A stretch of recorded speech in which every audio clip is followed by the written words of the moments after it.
Caribbean सागर के बीच एक परिवार अपनी यॉट पर छुट्टियां मना रहा होता है। माँ जूलिया तैरने के लिए पानी में कूद जाती है। आराम करते समय उसे कुछ अजीब महसूस होता है, लेकिन क्योंकि आसपास कुछ दिखाई नहीं देता, वह सोचती है कि शायद उसका भ्रम होगा। कुछ सेकंड बाद वही अजीब एहसास फिर होता है। इस बार भी कुछ नजर नहीं आता, लेकिन अब वह घबरा जाती है और यॉट की तरफ तैरना शुरू करती है। तभी अचानक कोई उसकी टांग खींचने लगता है और वह मदद के लिए जोर जोर से चिल्लाने लगती है। उसकी बेटी कैसी हेडफोन लगाकर म्यूजिक सुन रही होती है, इसलिए उसे कुछ सुनाई नहीं देता। पति टॉम और बेटा बेन मछली पकड़ने में व्यस्त होते हैं। जूलिया पानी के ऊपर टिकने की कोशिश करती है, लेकिन मुंह में पानी जाने की वजह से चिल्लाना मुश्किल हो जाता है। थोड़ी देर बाद टॉम को एहसास होता है कि काफी देर से उसने जूलिया को नहीं देखा। वह यॉट पर उसे ढूंढता है और फिर अपनी पत्नी को खतरे में देख लेता है। वह बच्चों को बुलाता है, यॉट को उस तरफ ले जाता है और पानी में कूद जाता है। जल्दी से जूलिया तक पहुंचकर उसे संभालता है और यॉट की ओर तैरता है। बच्चे दोनों को ऊपर खींच लेते हैं। परिवार जूलिया को संभालता है, लेकिन जूलिया खुद को समझाती है कि शायद लहरों की वजह से ऐसा हुआ होगा। रात को सब मिलकर बेन का जन्मदिन मनाते हैं। कैसी को उसके बॉयफ्रेंड का कॉल आता है, तो वह लैपटॉप लेकर बाहर चली जाती है। वीडियो कॉल में उसका बॉयफ्रेंड दिखाता है कि शहर के ऊपर बड़े बड़े काले बादल छा गए हैं। कॉल ग्लिच होकर फ्रीज हो जाती है। कैसी यह बात परिवार को बताने आती है, लेकिन टॉम कहता है कि शायद जमीन से दूर होने की वजह से सिग्नल कमजोर है। तभी सबको एक आवाज सुनाई देती है। वे सब बाहर जाते हैं और देखते हैं कि व्हेल मछलियों का एक समूह गुजर रहा है। टॉम समझाता है कि व्हेल मछलियां हमेशा पृथ्वी के मैग्नेटिक फील्ड को फॉलो करती हैं, लेकिन जब तूफान आता है तो वे कंफ्यूज हो जाती हैं। अचानक यॉट जोर से हिलती है और बेन गिर जाता है। टॉम को चिंता होती है कि कहीं यॉट को नुकसान तो नहीं पहुंचा, इसलिए वह डाइव करके नीचे चेक करने चला जाता है। कुछ देर बाद वह सतह पर वापस आता है, लेकिन उसके कंधे पर एक बड़ा घाव होता है। जूलिया तुरंत उसका जख्म सीती है। टॉम बताता है कि पानी के अंदर उसे ऐसा लगा जैसे उसके पीछे कोई बहुत बड़ा जीव था, लेकिन जब उसने मुड़कर देखा तो प्रोपेलर से कट लग गया। वह कहता है कि जो भी चीज थी बहुत बड़ी थी। टॉम को यॉट पर काफी नुकसान दिखाई देता है, इसलिए उन्हें मदद बुलानी पड़ती है। जूलिया बार बार रेडियो पर कोशिश करती है। कैसी फोन पर सिग्नल ढूंढती है, लेकिन कुछ भी काम नहीं करता। तभी कैसी को एक अजीब सा जीव दिखाई देता है और वह चिल्ला उठती है, लेकिन वह तो बस बेन होता है जो मास्क पहनकर मजाक कर रहा होता है। कुछ देर बाद यॉट पूरी तरह बंद हो जाती है और समुद्र के बीच में फंस जाती है। जूलिया रेडियो में एक आवाज सुनती है, लेकिन आवाज इतनी खराब होती है कि उसे कुछ समझ नहीं आता। टॉम परिवार को बताता है कि उनके पास सिर्फ 4 दिन का खाना पानी बचा है और अब उन्हें किसी मछली पकड़ने वाली नाव का इंतजार करना होगा। अचानक रडार पर कुछ डिटेक्ट होता है और परिवार को एक अजीब सी आवाज सुनाई देती है। सब दौड़कर बाहर आते हैं और हैरानी से देखते हैं कि कई सारे उल्कापिंड जमीन पर गिर रहे हैं। जहां जहां उल्कापिंड गिरते हैं वहां बड़े धमाके होते हैं। एक उल्कापिंड पानी में उनके पास गिरता है तो टॉम तुरंत यॉट को चलाने की कोशिश करता है। इंजन मुश्किल से चलता है, लेकिन तभी एक और उल्कापिंड उस इलाके को हिट करता है। परिवार डर के मारे एक दूसरे को कसकर पकड़ लेता है। तभी टॉम को समझ आता है कि जो आग के गोले गिर रहे हैं वे उल्कापिंड नहीं बल्कि सैटेलाइट्स हैं। उसी वक्त बेन देखता है कि यॉट से धुआं निकल रहा है। टॉम चेक करता है और कंफर्म होता है कि इंजन खराब हो गया है। हवा तेज होने लगती है तो फैमिली यॉट के अंदर छुप जाती है, बिना ये नोटिस किए कि कंपास बहुत तेजी से घूम रहा है। यॉट जोर जोर से हिलने लगती है। बेन फिर से गिर जाता है और इस बार उसे चोट भी लग जाती है। लहरें तेजी से यॉट से टकरा रही होती हैं। टॉम स्ट्रगल करके बाहर जाता है और लाइफ जैकेट्स लेकर आता है। तभी पावर चली जाती है। टॉम तुरंत पावर बॉक्स का बटन प्रेस करता है और लाइट वापस आ जाती है। उस वक्त बेन नोटिस करता है कि जूलिया की नाक से खून बह रहा है। जूलिया को चक्कर आने लगते हैं, जबकि कैसी सिंक पर जाकर उल्टी कर देती है। टॉम रेडियो ट्राई करता रहता है पर सिग्नल नहीं मिलता। अचानक एक तेज हाई पिच्ड नॉइज आती है और हवा और भी स्ट्रांग हो जाती है। जूलिया दरवाजे बंद करने की कोशिश करती है, पर एक हैच खुल जाता है और हवा खिड़कियां तोड़ने लगती है। टॉम एक फ्लेयर जलाता है और थोड़ी देर बाद अंधेरा छा जाता है। अगली सुबह फैमिली शॉक में उठती है कि वो स्टॉर्म से बच गए हैं, लेकिन यॉट आधी तबाह हो गई होती है। जब वो बाहर आते हैं तो देखते हैं कि समुद्र का पानी गायब हो गया है और यॉट अब जमीन पर अटकी है। सब ये देखकर शॉक में आ जाते हैं। कैसी सिग्नल चेक करती है पर नेटवर्क बिल्कुल डाउन होता है। बेन 2 मरे हुए केकड़ों से खेलने लगता है। टॉम कंपास चेक करता है और देखता है कि वो उल्टा हो गया है। ये आखिरी बार 7 लाख साल पहले हुआ था। कैसी को लगता है कि उसका बॉयफ्रेंड मर गया होगा और वो टूट जाती है। जब जूलिया उसे समझाने आती है तो कैसी उसे दूर कर देती है और छुपने चली जाती है। जूलिया और टॉम बची हुई सप्लाईज देखते हैं। बेन अपने बर्थडे बलून्स एक पत्थर से बांध देता है ताकि शायद कोई बचा हुआ सर्वाइवर देख ले। टॉम फिर रेडियो ट्राई करता है और इस बार एक आदमी से कनेक्शन हो जाता है। उसका नाम नाव होता है और वो एक सबमरीन का कैप्टन होता है। उसकी सबमरीन भी लैंड पर अटक गई है। वो कंफर्म करता है कि मैग्नेटिक पोल्स रिवर्स हो गए हैं, इसलिए ओशन पीछे हट गया है और जमीन डूब गई है। वो कहता है कि उसने अभी तक और सर्वाइवर्स नहीं देखे और कम्युनिकेशन सिस्टम्स बिल्कुल डाउन हो गए हैं। वो मजीद ये भी कहता है कि पोल्स फिर रिवर्स होंगे और शायद एक हफ्ते में समुंदर वापस आ जाएगा। वो फैमिली को वार्न करता है कि जितना हो सके ऊंची जगह चढ़ जाओ, क्योंकि जब पानी वापस आएगा तो वो बहुत खतरनाक होगा। वो बोलता है उसका पार्टनर क्रैश में मारा गया और सबमरीन में बस 3 लोगों की ही जगह है। जूलिया और टॉम उससे कहते हैं कि प्लीज हमारे बच्चों को बचा लो। वो उन्हें अपने कोऑर्डिनेट्स दे देता है। टॉम कैलकुलेट करता है कि सबमरीन तक पहुंचने में 2-3 दिन लगेंगे। वो फैमिली से कहता है आज रात अच्छे से आराम कर लो, कल सुबह हम निकलेंगे। अगली सुबह फैमिली सामान पैक कर रही होती है, तभी टॉम को पास में कुछ हिलता हुआ दिखता है। वो एक लंगड़ा आदमी होता है जिसके हाथ में हार्पून होती है और साथ में एक कुत्ता लगातार भौंक रहा होता है। टॉम उसके पास जाता है और उसे पानी की बोतल देता है, लेकिन वो आदमी कुछ ऐसी भाषा में बोलता है जो टॉम समझ नहीं पाता। पानी पीने के बाद वो अजनबी अचानक टॉम के सिर पर बोतल मारता है और चेहरे पर जोर का लात मार देता है। जूलिया डर के मारे भागती है, लेकिन तब तक देर हो चुकी होती है। वो आदमी टॉम के पेट में हार्पून घुसा चुका होता है। टॉम कुछ पल तक तड़पता है और फिर वो उसकी गर्दन भी काट देता है। फिर वो आदमी जूलिया के पीछे भागता है और उस पर हार्पून फेंकता है, जिससे उसके कंधे में चोट लग जाती है।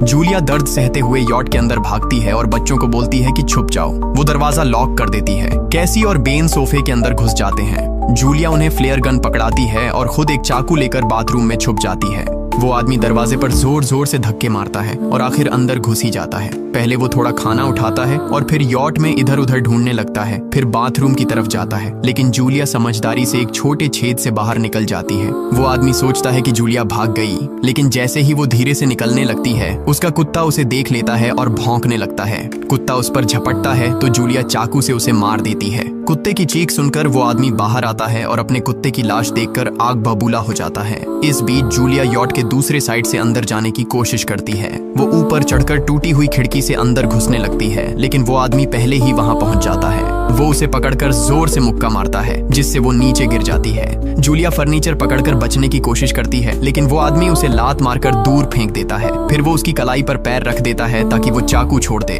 और फिर उसके बाल पकड़कर उसका चेहरा जमीन पर दे मारता है और सोफे पर फेंककर उसका गला दबाने लगता है। बच्चे ये सब कुछ देख रहे होते हैं। कैसी बाहर निकलकर फ्लेयर गन चलाती है जो सीधा उस आदमी को लगती है। वो जल उठता है और यॉट में आग फैलने लगती है। बच्चे तुरंत भाग जाते हैं, लेकिन जूलिया वापस आती है। वो उसे एक किक मारकर गिराती है, मैप और बैग उठाती है और वहां से भाग जाती है।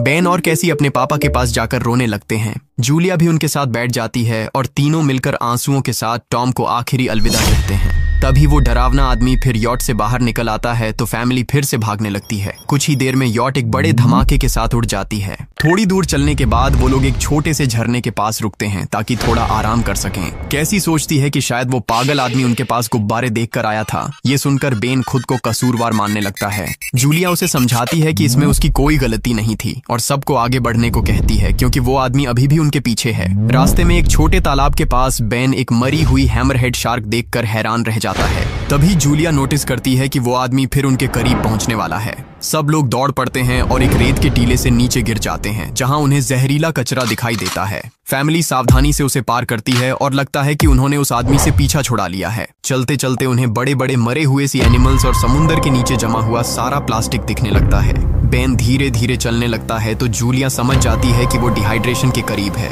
वो सबको रुकने को कहती है। जब वो पानी की बोतल देखती है तो उसे झटका लगता है। बोतल में पानी लगभग खत्म हो चुका होता है। कैसी को एहसास होता है कि शायद उसने बोतल ठीक से बंद नहीं की थी। जूलिया गुस्से में चिल्लाती है कि उसकी लापरवाही की वजह से पानी खत्म हो गया। कैसी जवाब देती है, क्या फर्क पड़ता है, वैसे भी हम बचने वाले नहीं हैं। दोनों के बीच लंबी बहस होती है, फिर भी फैमिली आगे चलती रहती है। कुछ देर बाद उन्हें एक क्रैश हुआ प्लेन मिलता है। अंदर कुछ हिलता डुलता देख सब डर जाते हैं, लेकिन वो सिर्फ कुछ पक्षी होते हैं। फैमिली तय करती है कि रात यहीं प्लेन के अंदर गुजारेंगे। वो थोड़ा सा स्नैक शेयर करते हैं और जूलिया को टॉम की जैकेट में एक फैमिली फोटो मिलती है, जिसे देखकर उसका दिल टूट जाता है। कैसी पूछती है, मॉम आप और डैड की लव स्टोरी क्या थी? जूलिया मुस्कुराकर बताती है, टॉम हॉस्पिटल में मेरा पेशेंट था। फिर एक दिन उसने फूल और एक प्यारी सी कविता देकर अपना प्यार जताया था। रात के बीच में कैसी प्लेन से बाहर जाती है। तभी वो डरावना आदमी उसे पीछे से पकड़ने की कोशिश करता है, लेकिन जूलिया अचानक पीछे से उस पर टूट पड़ती है और बार बार चाकू से वार करके उसे मार देती है। कैसी अपनी माँ को गले लगाकर शांत करती है। अगली सुबह उस आदमी की लाश पर कीड़े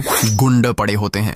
फैमिली नोटिस करती है कि उसके शरीर पर कई काटने के निशान हैं, मतलब इस एरिया में कोई खतरनाक जीव छिपा हुआ है। जैसे ही वो लोग वहां से निकलते हैं, कीकड़े उसके मुंह से बाहर निकल आते हैं। कुछ घंटों बाद जूलिया और कैसी मैप देख रही होती हैं, लेकिन बेन धीरे से आगे निकल जाता है। जूलिया चिल्लाती है, रुक जाओ, लेकिन बेन एक तालाब में झुककर पानी पीने लगता है। जूलिया तुरंत उसे खींचकर बाहर निकालती है और समझाती है कि अनजान पानी उसे बीमार कर सकता है। धूप बहुत तेज हो जाती है तो फैमिली अपने सिर कपड़ों से ढक लेती है। बेन को चक्कर आने लगते हैं। तभी उन्हें कुछ पुराने कुर्सियां मिलती हैं और जूलिया कैसी उनसे एक टेम्पररी शेल्टर बना लेती हैं। जूलिया बेन को इंजेक्शन लगाती है और तय करती है कि वो रात वहीं बिताएंगे। सुबह जूलिया एक अजीब सी आवाज सुनकर उठती है। बाहर जाकर देखती है तो क्रैब्स का एक बड़ा झुंड उनकी तरफ आ रहा होता है। वो तुरंत बच्चों को उठाती है और तीनों भागना शुरू कर देते हैं। भागते भागते उन्हें एक बड़ा कार्गो शिप दिखाई देता है। वहां 3 क्रू मेंबर्स जिंदा होते हैं। एक औरत उनकी मदद करना चाहती है लेकिन बाकी 2 आदमी मना कर देते हैं और तीनों फैमिली को बाहर छोड़कर कंटेनर लॉक कर लेते हैं। क्रैब्स पास आ जाते हैं। जूलिया बच्चों को कंटेनर के ऊपर चढ़ाती है। खुद जब चढ़ने लगती है तो क्रैब्स उसके पैर को जोर से काट लेते हैं। बच्चे उसे खींचकर ऊपर चढ़ाते हैं, नहीं तो वो नीचे गिर जाती। कंटेनर के एक छेद से आधे क्रैब्स अंदर घुस जाते हैं। क्रू मेंबर्स फायरिंग शुरू करते हैं लेकिन क्रैब्स उन पर हावी हो जाते हैं और दोनों को मार डालते हैं। आखिरी आदमी छत के होल तक पहुंचता है लेकिन क्रैब्स उसे भी नीचे खींच लेते हैं और वो भी मर जाता है। जूलिया अपने जख्म पर पट्टी बांधती है और बेहोश हो जाती है। कुछ देर बाद जब वो उठती है तो खुद को रेत के तूफान के बीच अकेली पाती है। वो घबराकर बच्चों को ढूंढने लगती है। एक मरी हुई औरत का हथियार उठाती है और जोर जोर से चिल्लाती है। कैसी उसकी आवाज सुनकर लौट आती है और बताती है कि वो और बेन मदद ढूंढने गए थे लेकिन कोई नहीं मिला। फिर दोनों बेन से मिलते हैं जिसे एक खुला कंटेनर मिलता है जहां वो तूफान खत्म होने तक रुक सकते हैं। जूलिया टॉम का लाइटर निकालती है और अपने जख्म को जलाकर बंद करती है जो बेहद दर्दनाक होता है। तूफान थमने के बाद उन्हें एक और कंटेनर मिलता है जिसमें बहुत सारी पानी की बोतलें होती हैं। बॉडीज चेक करते वक्त उन्हें एक रेडियो और एक गन भी मिलती है। जूलिया नाव से संपर्क करती है और बताती है कि मैप खो गया है। इस पर नाव बताता है कि उन पर आर्थ्रोपॉड्स ने हमला किया था। वो अबिस के जीव हैं जो ऑक्सीजन की वजह से पूरी तरह पागल हो चुके हैं। अब नाव फैमिली को जल्दी करने को बोलता है क्योंकि उसके इंस्ट्रूमेंट्स ने कैलकुलेट किया है कि समुद्र उम्मीद से ज्यादा जल्दी वापस आएगा और उनके पास सिर्फ कुछ घंटे बचे हैं। वो एक फ्लेयर शूट करता है और फैमिली उस दिशा में चलना शुरू करती है। लंबी वॉक के बाद फैमिली को एक टूटा हुआ टॉयलेट मिलता है जिसमें बेन पेशाब करता है। अब वो लोग आखिरकार सबमरीन को पास ही देख लेते हैं लेकिन वहां पहुंचने के लिए उन्हें एक बड़ा चट्टानी रास्ता पार करना होगा। जैसे ही वो रास्ते से गुजरते हैं दीवारें हिलने लगती हैं और पत्थर गिरने लगते हैं जिससे एक भयानक रॉक स्लाइड हो जाता है। जूलिया तुरंत अपने बच्चों को साइड में धक्का देती है और खुद भी पीछे हट जाती है ताकि कुचली न जाए। अब एक पत्थर की दीवार उनके बीच आ गई है। जूलिया बच्चों से कहती है कि वो बिना उसके आगे बढ़ जाए लेकिन कैसी मना करती है और जोर देती है कि उसकी माँ को चढ़ने की कोशिश करनी चाहिए। बहुत बहस होती है और चिल्लाने के बाद जूलिया वादा करती है कि वो बाद में अपने बच्चों को ढूंढ लेगी। मजबूर होकर कैसी अपने भाई को खींचकर आगे ले जाती है।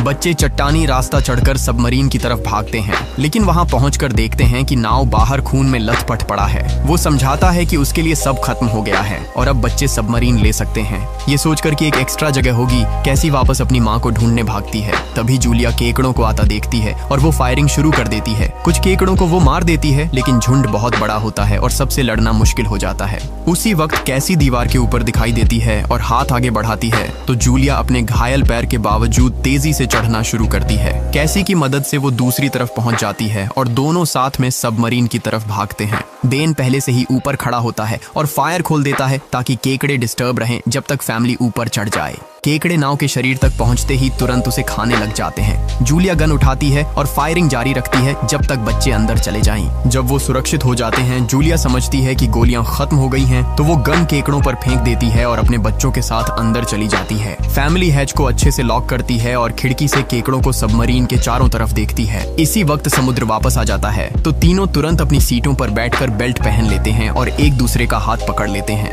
तेज लहरें सबमरीन को जोर जोर से इधर उधर फेंकना शुरू कर देती हैं, जिससे जूलिया को पूरी जर्नी के विजन दिखने लगते हैं और कैसी उल्टी कर देती है। जल्दी ही वो हाई पिच आवाज वापस आती है और फैमिली बेहोश हो जाती है। कुछ देर बाद जूलिया और बच्चे होश में आते हैं और खुद को जिंदा देखकर खुश होते हैं। वो हैच अनलॉक करके बाहर निकलते हैं और देखते हैं कि लहरों ने सबमरीन को एक तबाह शहर में गिरा दिया है। यानी अब जिंदा रहने और नया जीवन शुरू करने की उम्मीद है। और यहीं पर फिल्म खत्म होती है।